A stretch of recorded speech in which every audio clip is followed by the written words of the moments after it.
discussion. This is thermal scopes. Hunting and military scopes have been being used for close to 200 years. They have been vital towards the success of military and hunting. Scopes work by using two convex lenses. They magnify the target and provide a clear and zoomed in image. They have there's a variety of different scopes. Some are used close range and some are used long range. Some even are thermal. We're rolling. This is thermal.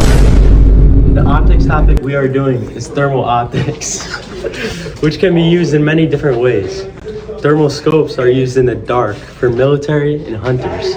The Navy also used thermal optics to prevent ship collisions. Thermal studies are looked at by RIT College, located in Rochester.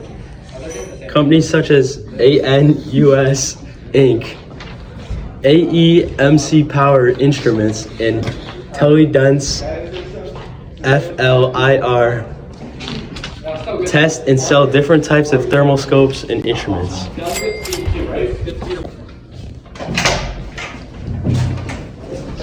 Hey Austin. Yeah, what's up? What's thermal optics used for? Oh yeah, sure thing. There's a bunch of stuff that thermal is used for. First one is first responders.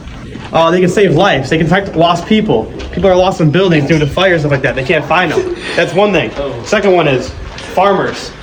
They have cattle, they have animals, and they have predators that come for them. So they gotta hunt those animals, and they gotta they can use thermal to detect those animals when they can't see them.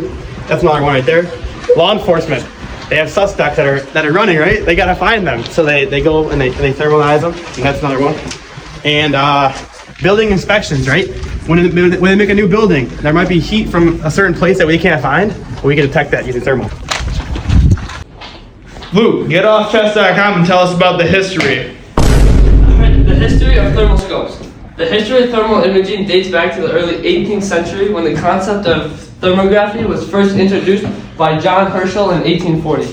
However, it was not until the 1950s that the first practical thermal imaging devices were developed. This was by Kalman Tayani, a Hungarian physicist who invented electronic television camera of infrared sensitivity for the British air defense. The first thermal scopes were developed in the 1960s and were used for military applications. The devices used cool infrared sensors to detect heat radiation, and the images produced were in black and white. They were large, heavy, and expensive. By 1970, InTech led to the development of smaller and more affordable thermal imaging systems. By 1980, thermal imaging scopes were being used for law enforcement. The development of uncooled infrared sensors in the 1990s made thermal imaging devices even more affordable and widely available. Today, they're used in a variety of ways, including law enforcement, government, hunting, or just wildlife observation. There are many different variations, but the most common being a weapon attachment. These are cool facts. Thermal imaging can be used in any weather condition or any time of day. Thermal imaging can also be used to track footprints, even if there are no visible marks. Yeah, all right, go. Quags was good.